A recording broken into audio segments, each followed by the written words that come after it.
এই মুহূর্তে আমরা অবস্থান করছি মাগুরা মোহাম্মদপুর উপজেলার বালিদা ইউনিয়নের ওমেদপুর গ্রামে। এই ওমেদপুর গ্রামে গত রাত্রে এই বাড়ি থেকে একটি অটো ভ্যান চুরি হয়ে যায়। ভ্যানটা চুরি হওয়ার পরপরই এই লোকটাকে তার বাড়ির সামনে দেখা যায়। সন্দেহমূলক তাকে ধরা হয়েছে আজকে বিকালে কানুটিয়া বাজার থেকে ধরা হয়েছে।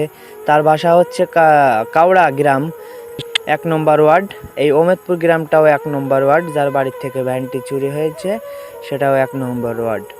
তবে তাকে সন্দেহমূলক ধরা হয়েছে। এখন তাকে রশি দিয়ে বেঁধে খুব চাপ দেওয়া হচ্ছে। এখন তাকে স্বীকার করানো হচ্ছে যে সে কি ভ্যানটা চুরি করছে কি করে নাই। এখন প্রশাসনকে ফোন দেওয়া হয়েছে, তারা আসে কি ব্যবস্থা নেয় আমরা দেখব। তবে এই লোকটাকে কেউ যদি চিনে থাকেন তাহলে অবশ্যই কমেন্টে কিন্তু বলে যাবেন যে ভাইয়া আমি চিনি। তবে বন্ধুরা, এই লোকটাকে কেউ যদি চিনে থাকেন তাহলে অবশ্যই কমেন্টে বলে যাবেন। এই লোকটাকে কিন্তু অনেক ভয় দেখানো হচ্ছে, তবে কিন্তু সে স্বীকার যাচ্ছে না সে সঠিক গত রাত্রে ভ্যানটা কি চুরি করছে কি করে নাই। তার সাথে কে কে আছে জানতে চাই।